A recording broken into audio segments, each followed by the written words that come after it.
Today we are discuss about variables of teaching. तो शिक्षण के चर के बारे में अब डिस्कस करेंगे। इससे पहले प्रीवियस वीडियो में मैंने टीचिंग लर्निंग प्रोसेस के बारे में डिस्कस किया था। तो there are three variables of teaching. First is independent variable, जिसको हम हिंदी में स्वतंत्र चर कहते हैं, वो होता है हमारा टीचर।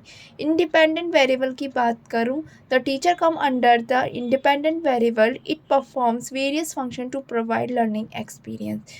जो टीचर होता है वो एक तरीके से स्वतंत्र होता है, क्योंकि वही बच्चों को क्या करता है, स्टूडेंट को नॉलेज प्रोवाइड करता है। They have freedom to choose their method, teaching method, teacher start teaching strategy. And second बात करूँ तो डिपेंडेंट वेरिएबल आश्रित चर के अंदर आते हैं स्टूडेंट, क्योंकि वो किसके ऊपर डिपेंड होते हैं, टीचर के ऊपर डिपेंड होते हैं। क्योंकि जो भी कंटेंट होता है उसको डिलीवर कौन करता है, टीचर करते हैं डिलीवर स्टूडेंट को। किस तरह की स्ट्रेटजी फॉलो करनी चाहिए, क्या हमें उसमें एक्टिविटी करनी है, ये सब किसके ऊपर अकॉर्डिंग होती है, टीचर के अकॉर्डिंग। तो स्टूडेंट क्या करता है कि वो एक लर्निंग फेज़ में होता है, वो सिर्फ क्या करता है, एक्टिविटी में पार्टिसिपेट करता है, कुछ नया सीखता है।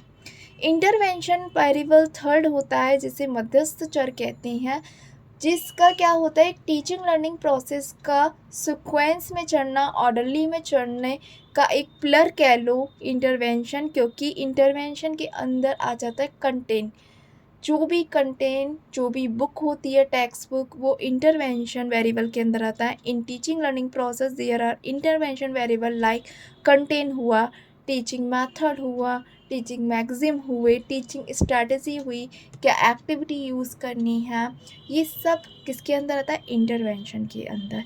इस तरीके से टीचिंग लर्निंग प्रोसेस में तीनों ही वेरिएबल बहुत ज़्यादा इम्पॉर्टेंट है। वेरिएबल ऑफ टीचिंग के बाद हम डिस्कस करेंगे level of teaching. They it is also divide into three parts: memory level, understanding level और रिफ्लेक्टिव लेवल। पहले हम मेमोरी लेवल ऑफ टीचिंग की बात करेंगे, जिसको स्मरण स्तर कहते हैं हिंदी में। It is a memory level of teaching is done to provide text book knowledge to student and focus on rote learning. जो मेमोरी लेवल टीचिंग होती है, उसमें सिर्फ बच्चों को याद करने पे फोकस किया जाता है। ये मोस्टली हमारी प्राइमरी लेवल पर अच्छी रहती है।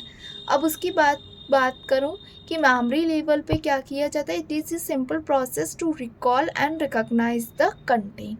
मोस्टली क्या करते हैं, जो प्राइमरी लेवल होता है उस पर बच्चे की लर्निंग पावर को इंक्रीज़ करने के लिए कह सकते हैं उसके मेमोरी लेवल फॉलो किया जाता है। अंडरस्टैंडिंग लेवल की बात करें तो it is a thoughtful teaching learning process and student are equally interested in teaching learning process to exchange new thoughts, idea and generate new information. Understanding level of teaching होता है, उसमें student और teacher both are actively participate, they are exchange their new thoughts, idea about the topic.